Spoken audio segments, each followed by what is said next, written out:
So what about supplementing with iodine? There's that Wolf-Chaikoff study that basically has made everyone scared of supplementing iodine, even though that was radioactive iodine, not the one that we use. Thank you for talking about that, by the way. Yes.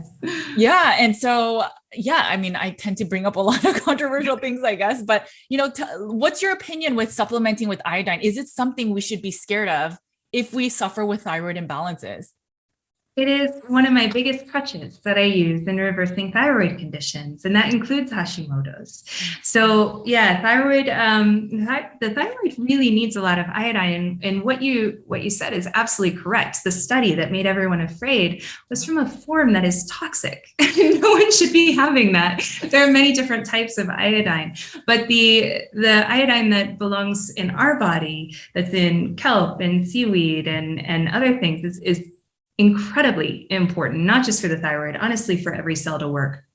And so I always use it. If a person is not autoimmune thyroid, then we get right in there and we start working with it. If it's a Hashimoto's person, they're often very afraid of iodine. I'm sure you've seen this. They've been like really warned, or they've even been rebellious and tried something and then had a terrible reaction.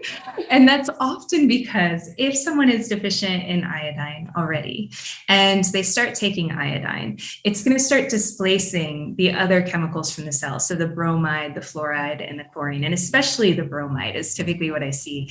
And that can be brutal. It can be a very, you can get a lot of symptoms right away from that. And so one could assume, oh, it's the iodine. That makes me feel really bad. But it's a bit more complicated than that. Yes. So with my autoimmune folks, we'll do selenium for at least a month, sometimes 6 weeks first, and then we'll start very slow with the iodine and then build up. But then I see wonderful things.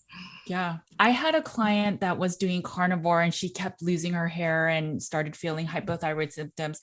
I think her family struggles with hypothyroid, maybe some Hashimoto's. And so I recommended the iodine. She was at first very cautious, but that was the thing that she needed. That was her root cause.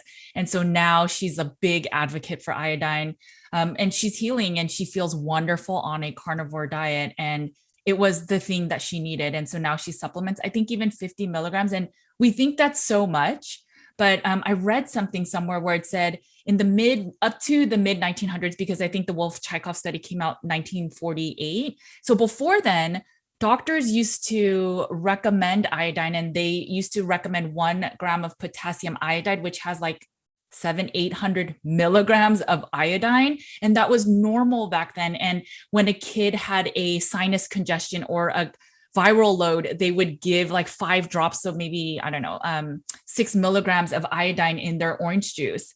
And people would get over their colds with this. But once that study came out, it became a thing of no one should be consuming iodine. And it's so unfortunate.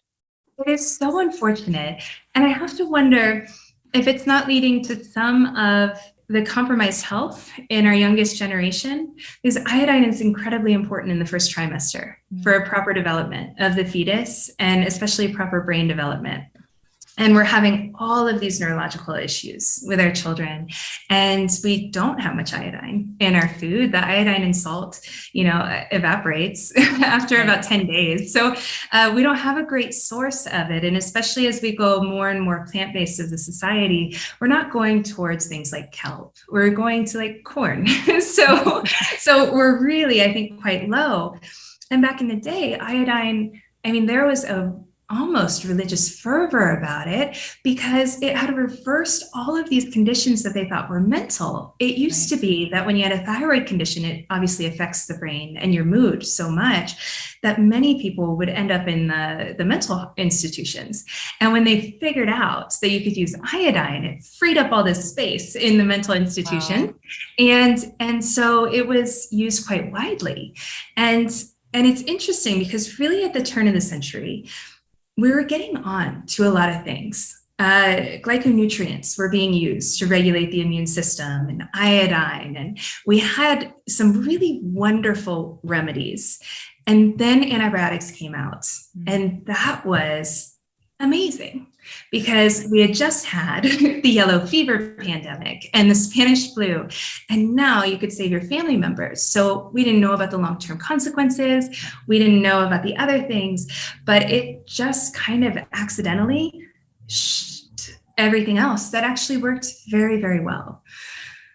And I think on top of that, in the then 1900s, when the oil moguls also took over the medical industry, I think that also, I'm sure it was like all of the things together just made all of these simple, even the organs, the iodine, these simple things that don't really make a lot of money, that could heal people, and that even fat is so good for our steroid hormones, for, just offspring and for children to develop, right? Cholesterol is most of our fat in our brains, but we are demonizing cholesterol, all of these things.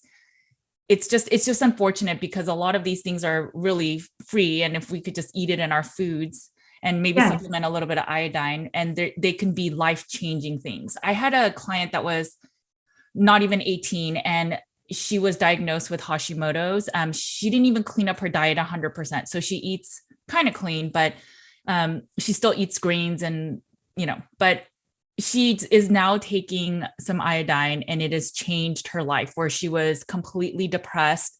Like, what's wrong with me? Why am I not like my friends? And now living a more normal life.